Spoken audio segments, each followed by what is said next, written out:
Hello నమస్తే sir. నేను Duggirala sarpanch sir. మా ఇంట్లో ఈ దుగ్గిరాల గ్రామంలో అందరికీ అమ్మవారు చికెన్ పాక్స్ వచ్చి ఉంది సార్. సోమవారం నుంచి మన సుగాలి కాలనీ దుగ్గిరాల గ్రామంలో సుగాలి కాలనీలో సార్ డీజే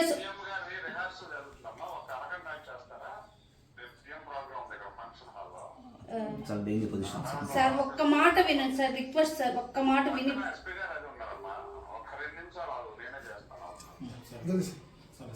మంగళవారం నైట్ ఇప్పుడు దాకా కూడా పెట్టే ఉందండి. అంత డీజే సౌండ్ అంత ఎఫెక్ట్ మేము ఇబ్బంది పడుతుంది. కనీసం ఎవరు స్పందించకుండా ఉంటున్నారు. ముగ్గురండి, మా చిన్న పాపకి పెద్ద పాపకి మా వారికి.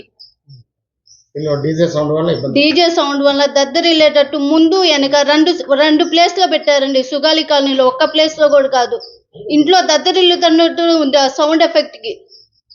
ప్లీజ్ దయించి మా ముందు కొంచెం రెస్పాండ్ అవ్వండి.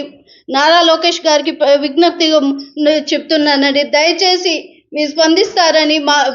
మహిళలకి పెద్దపీఠం వేశారు మీరు, మహిళలకు ఎంతో ప్రాధాన్యత ఇస్తున్నారు కాబట్టి దయించి మా ముందు తగిన చర్యలు తీసుకుంటారని విజ్ఞప్తి చేస్తున్నాం.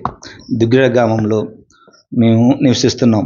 డీజే మొన్న హోలీ సందర్భంగా డీజే బాక్సులు పర్మిషన్ ఉందో లేదో తెలియదు, అర్ధరాత్రి 2 వరకు డీజే హెవీ సౌండ్స్ పెట్టి దానివల్ల మా పిల్లలు చదువుకున్న పిల్లలు ఎగ్జామ్స్ అన్నీ ఉన్నాయి. ప్లస్ మా ఇంట్లో చికెన్ పాక్స్ వచ్చి అందరూ చాలా కోమా స్టేజ్. మా పెద్ద పాప అయితే చాలా దరిద్రమైన పరిస్థితిలో ఉన్నా కూడా 100కి ఫోన్ చేస్తే ఎస్ఐ గారికి పంపించి కానిస్టేబుల్ వచ్చి షేక్ హ్యాండ్ ఇచ్చి సర్దుకోండి అని చెప్పి వెళ్ళారు సార్. మార్నింగ్ ఎస్ఐ గారికి గౌరవప్రదంగా మా మిస్సెస్ సర్పంచ్ అమ్మ మా మిస్సెస్ సర్పంచ్ అండి గౌరవంగా లెటర్ పంపించండి అమ్మ నేను చూసుకుంటాను అన్నారు.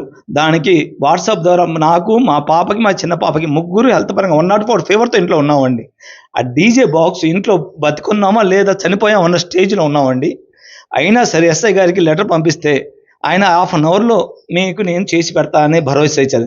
ఏమైందో ఏంటో తెలియదు కానీ సర్దుకోండి అని చెప్పారు సార్ డిపార్ట్మెంట్ తరపున. అర్ధరాత్రి 3 వరకు నేను 100కి దగ్గర 15 నుంచి 16 సార్లు కాల్ చేస్తే 5 సార్లు రెస్పాండ్ అయ్యారు.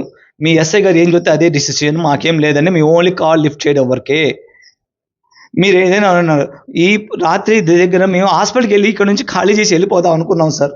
అమ్మవారు వచ్చింది కాబట్టి పిల్లలు పొలిమేర దాటి వెళ్ళకూడదని అంటేనే ఆగాం. మా పిల్లలకి ఏమైనా అయినా దీనికి పూర్తి బాధ్యత